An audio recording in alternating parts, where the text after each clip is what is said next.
This is the Hidden Killers podcast with Tony Brueski. Featuring former FBI Special Agent and Chief of the Counterintelligence Behavioral Analysis Program, Robin Dreeke.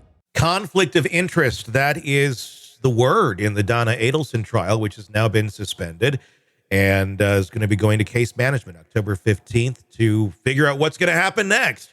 Why is there a conflict of interest? Because the attorney, Dan Rashbaum, was also the attorney for Charlie Adelson. Why the Adelsons thought it was a great idea for him to represent Donna in the upcoming case, that's anyone's guess. But at the very last minute, he needed Charlie from behind bars to sign a waiver that allowed Rashbaum to represent both him and his mother.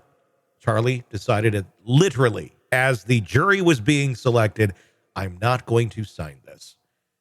Blows your mind. It's ready to go. Why delay this any further?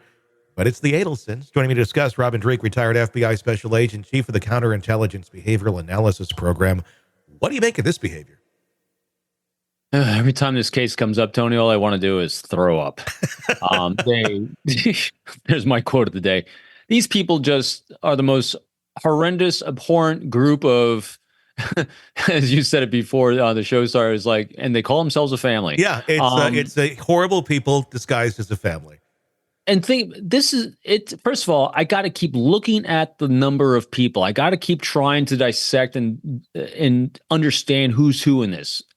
And when you're dealing with, and we've dealt with them before, these murder for hires, if you're going to do something really dumb, first of all, by doing a murder for hire, and you want to elevate that to true moron idiot level, involve a lot of people. Mm-hmm.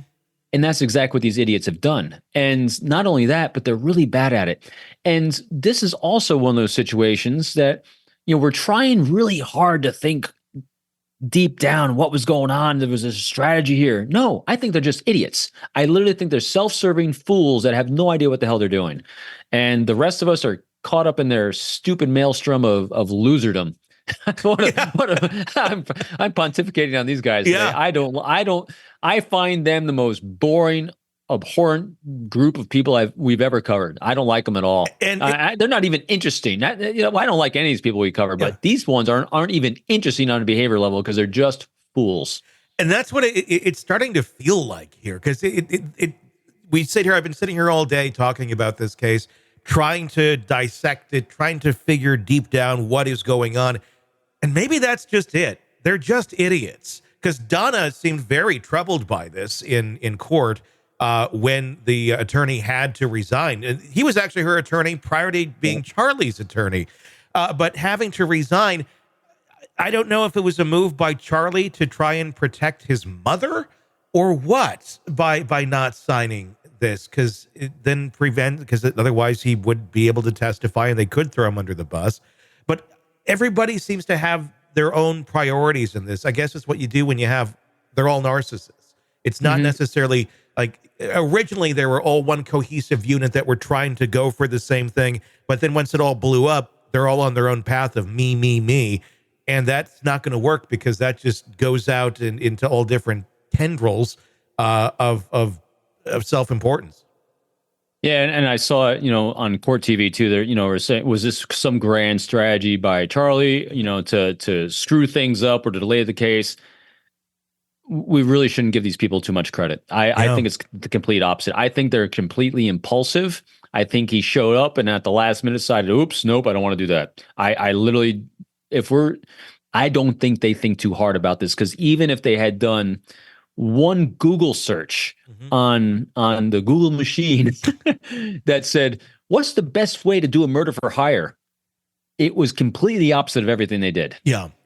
So I don't think they premeditate or think anything out at all. I think they're impulsive, self-serving fools, and it's destroying not only everyone around them and everyone in touch, but it's having this massive impact on the criminal justice system down there as well, because now all the cost that was involved is bringing people here, there, everywhere, the waste of time. I mean, and it's all because it's not a grand scheme. I just think they're idiots. Yeah. And sometimes that's what it is. I mean, we're always looking for a reason, an answer. That's why you get conspiracy theories and things like that. Sometimes it is just that. They're just idiots. Every time in anyone's life, you hit whether it's a true crime case or just something in life where you're trying really, really hard to figure out what someone was really thinking. It must have been this great scheme. No, if you're thinking that hard, you're overthinking it. Yeah. Go to the simplest level possible, and that's probably most likely what it is, because our reps, that life arc of everything that I've ever covered and you've ever covered in life and in true crime is, if we're thinking too hard, it's wrong. Yeah. These people are not bright people, because bright people, healthy people that have a good cognitive, thoughtful process on how to problem solve in life don't do this stupid crap. That's very true. All right, true crime addicts, let's cut the crap.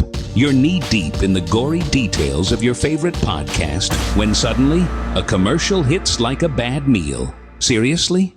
You deserve better. Upgrade to True Crime Today Premium Plus on Apple Podcasts, where you can binge without those annoying ads. Plus, get extended interviews that go deeper into the darkness and early access to episodes so you can be the first to know. It's like trading up from fast food to fine dining, but with more blood. So, go ahead.